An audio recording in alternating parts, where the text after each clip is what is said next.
Hello everybody, Boyd here with you, and welcome to the introduction of my next little project on the channel here.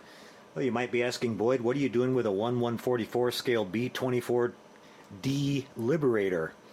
Well, I've always been into World War II, ever since I was a kid. When I was a little kid, I used to know all the planes by heart, all the weapons, all the vehicles for the Germans, the Japanese, and the Americans, and just was always really fascinated by it. So I continue mostly on YouTube. I used to be a big fan of watching all the stuff on Discovery Channel and History Channel, but they don't really show much of that anymore, so I catch most of it on YouTube. And a couple of weeks ago I was browsing through some videos and I came across this story which I've never heard of before, and it was completely fascinating. The story of the Lady Be Good. It was a B-24D Liberator that was operating in Libya during the time of the war. It was a rookie crew. They went out on their very first mission, and they had some navigation issues, and after returning home from the target, which they were unable to hit due to weather problems, they got lost, and basically they wound up bailing out. They thought they were over the water. They thought they had overshot their return base, and while the plane still had a little bit of fuel, they just decided, being it was completely dark, they didn't want to try to ditch, in the water at night, so they figured the best thing to do was to bail out.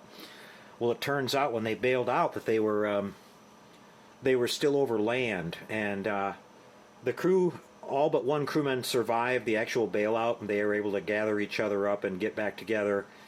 Amazingly, I guess the pilot did a really fantastic job getting the plane trimmed out, because it flew on for about another 50 miles before it finally ran out of gas and came down. And when it did come down, it's amazing that it didn't completely get destroyed. It basically landed itself in the desert. It broke in half on the fuselage just behind the wings. One of the engines got broken off, but the plane was basically almost completely intact.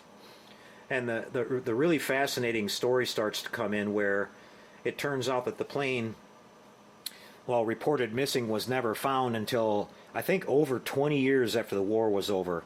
And amazingly, it shows you how big the Libyan desert is, because an oil development crew that was doing some routine surveying in the area actually discovered the aircraft, and it was found to be completely intact. All the equipment, all the guns, everything's still in place. Now, everybody knows that if anyone would have found the plane over there by that, before then, that it probably would have been completely stripped, especially the guns, because they would sold for huge amounts of money. But so the plane sat there undisturbed. There's some amazing information about it. You can watch videos about this on YouTube, and I think there's a couple of online websites you can check out about it. It's both fascinating and tragic at the same time. The crew survived for several days with basically almost no food and water. They actually managed to, I think the farthest crewman that made it away when they tried to walk out of the desert made it over 80 miles, which is insane to think about. Basically, walking over incredibly tough terrain and absolutely brutal conditions. And the bodies of the crew weren't actually discovered until, I think, 10 years after the plane was found, or even later than that. It took several years for the last remaining crew member to be found. One of the crewmen was lost during the bailout. They were never able to determine what happened to him.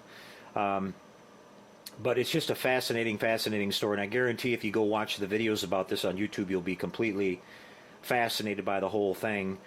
And so I thought that I would do a really cool little diorama of this. Ever since I saw the photographs of the wreck site and the condition of the aircraft, I mean, they had crazy things where when they hooked up a battery to the airplane, the radio still worked, the instruments still worked.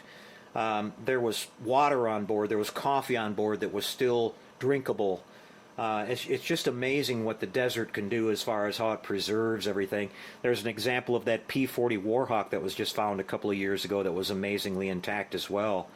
And so I thought I would do a really cool little diorama of this, and do a little diorama of the wreck scene, just kind of as a tribute to the crew and everything. And so this particular airplane is a B-24D model. It turns out that the D model is actually kind of hard to find in model kit form, and I wanted a really small kit because the diorama otherwise is going to take up a huge amount of space, and I'm getting more and more limited on my display space. I'm actually going to build this where it can be hung up on the wall like a picture frame kind of thing, so I'm going to have to make sure I glue down everything really good so nothing falls off. But we're going to have a lot of fun with this. I'll come back in a couple days and get started on it. Just wanted to make a quick little introductory video to show you guys this. This is the Mini Craft. Again, 1/144 scale B-24D. Now, even though this is the D, you can build this up as the J model if you want to as well. They give you a whole different nose section here that we're going to have to do a little bit of modifying on. I'll just kind of pop it out of the box here really quick and show you. It's not a high parts count kit, and again, at 1/144 scale, it's pretty small, but it's going to be right up, right up the alley for what we need here. Here's the fuselage, and here's the size of the wings. Now, there aren't much details as far as the engine goes. You kind of have that faux, cylinder detail inside the engine cowlings that you see on a lot of these smaller kits. You can kind of see it there. So I'm going to have to come up with something for the one engine that's broken off and laying on the ground that you can see. I might just maybe make that out of clay or something like that and try to, it's going to be really tiny, so I don't have to go crazy on it. But a couple little things like that we're going to do. We're going to use some foil to make the jagged rips, where the fuselage broke in half. You could see that the control surfaces, which were all cloth, had basically that was the only thing that had deteriorated on the entire airplane, probably due to the wind and the sand and all that. But they were torn and tattered, so we're going to do something to kind of make that look more realistic on this. But should be a lot of fun and just a fun little neat project. Every once in a while I like to take a little detour and just do a really simple little model like this, and not get burned out on the constant high detailed LED lit models that I do quite often on this channel. But you'll be seeing more of that coming along, guys, especially some smaller kits, since I am getting a little limited for space, and some of those will be 3D printed and some of them will be regular box kits, because I don't want to discourage people on my channel.